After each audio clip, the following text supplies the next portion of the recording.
moviegoers, and welcome to another edition of Have You Seen It?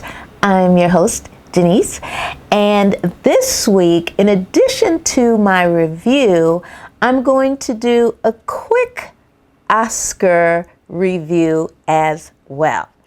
So, to get started, if you watched the Academy Awards, or if you did like I did, and it was strictly background noise until I wanted to see and hear a particular category, that's what I did.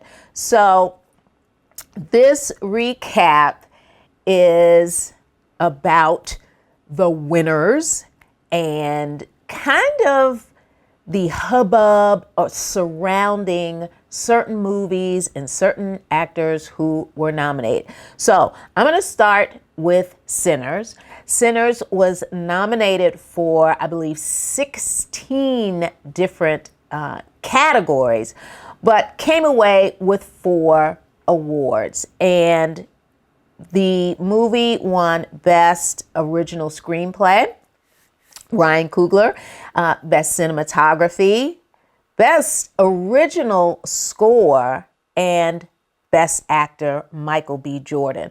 So, speaking of Michael B. Jordan, during this award season, people had some comments about Timothée Chalamet, Michael B. Jordan, who's going to win.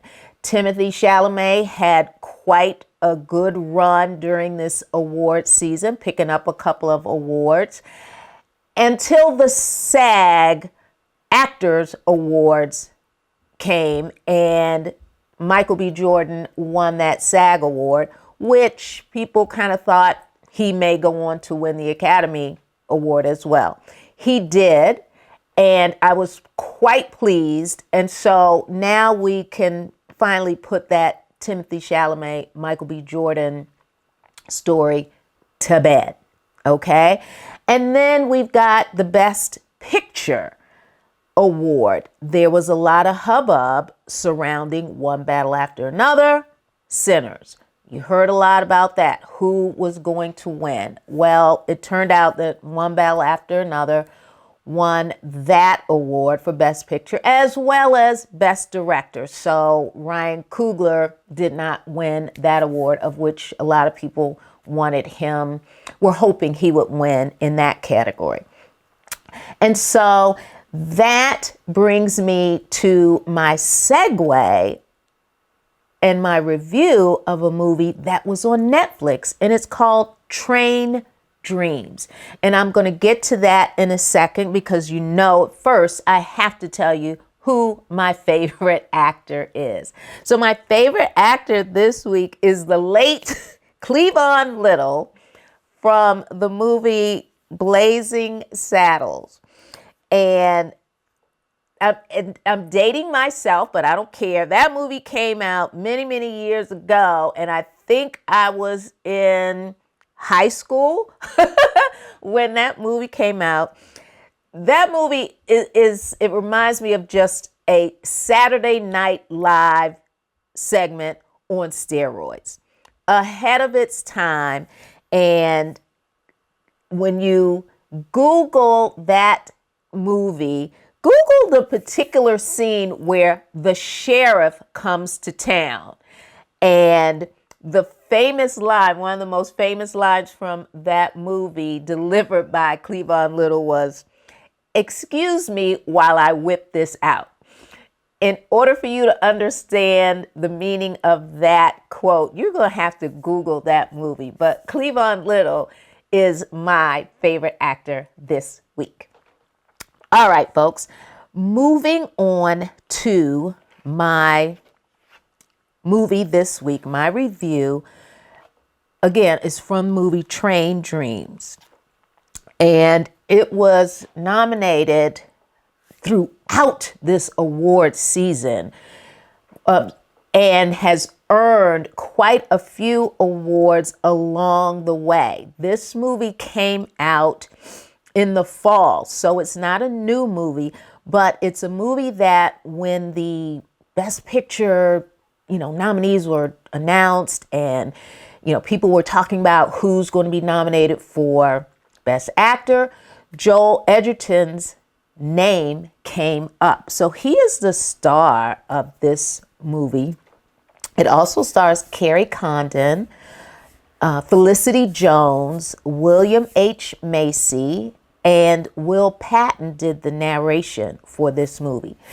And it's based on Dennis Johnson's beloved novella, and it's a moving portrait of a gentleman by the name of Robert Grenier, who was a logger and a railroad worker who leads quite an interesting life in a rapidly changing America as the railroad system that we know now evolved to a point where he saw it from both ends of the spectrum. Its beginning almost until it really, really transformed and started connecting cities and towns and states together in a way that was quite enormous. So in this movie, our main character is an orphan. The movie takes place in the Great Pacific Northwest. And so he's orphaned as a child, and he's, left alone and put on a train going north. And so right there he starts his life in terms of a young person with no memory or recollection of family, his parents.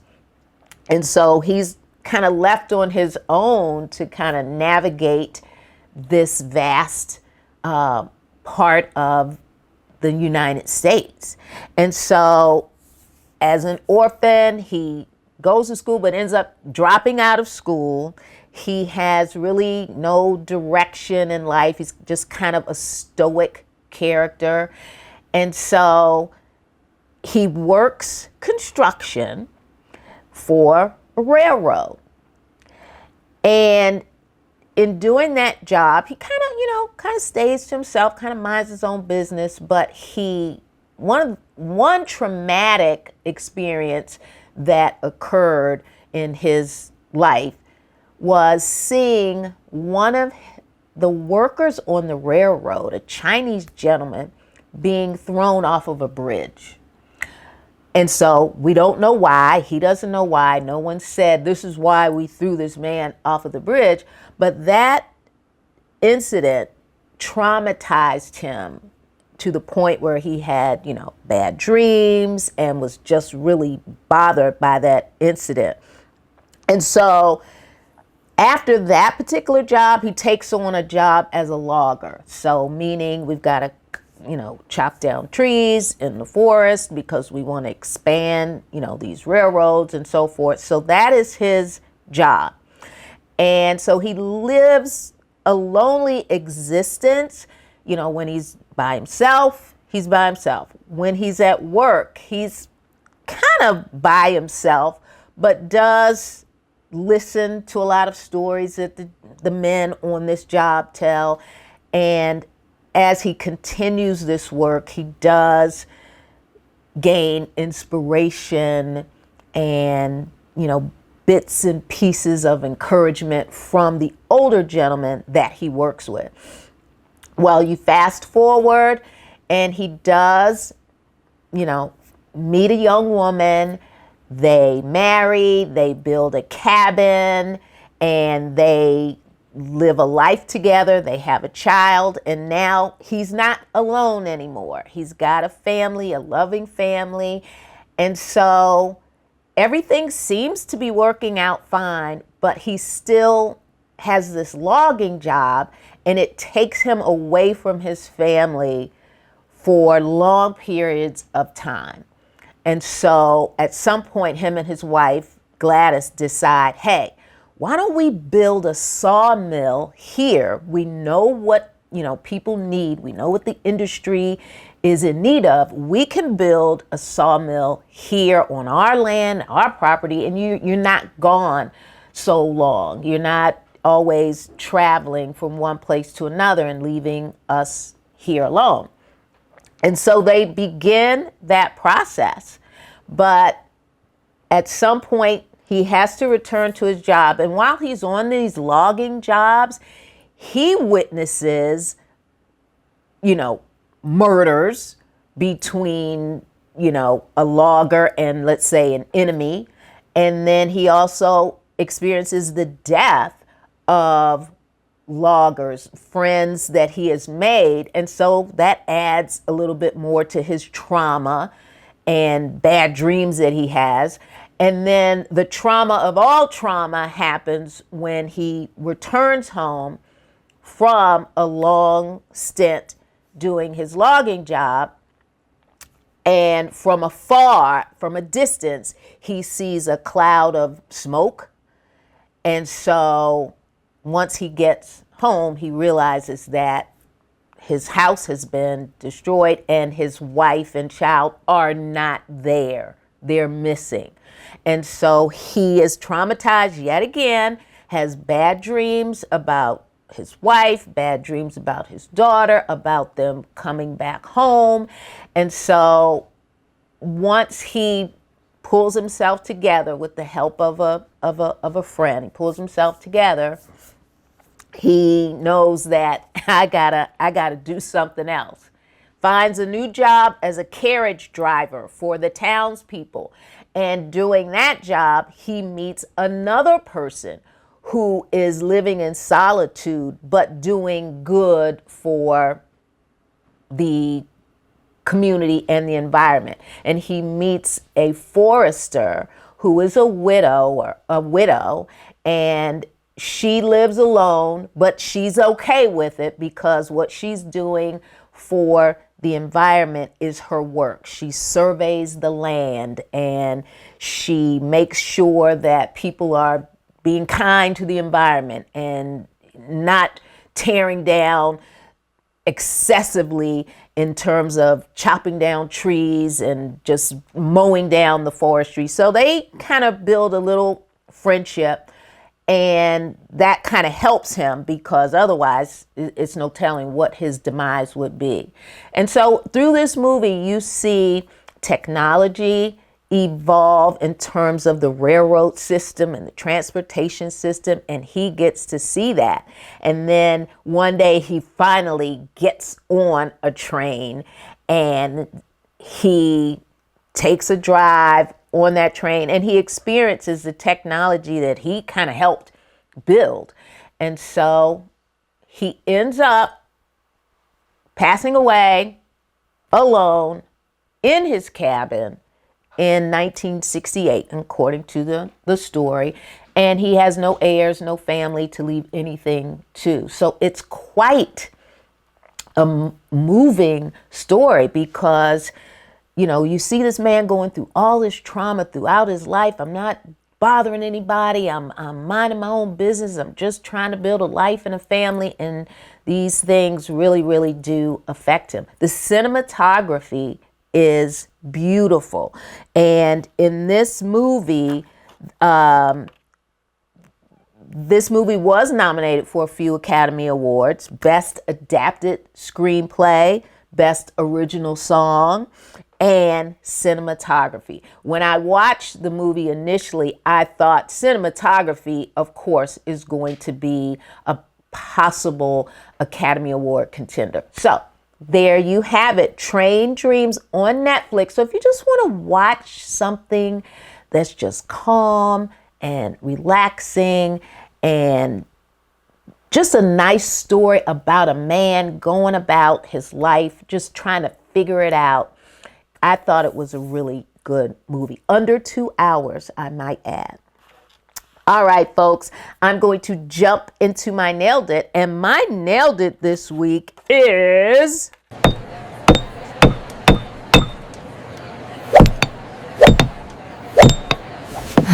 Kiefer Sutherland from the movie A Time to Kill. And this particular scene from the movie is titled, if you were to, YouTube it or Google it, Good God-Fearing Clan.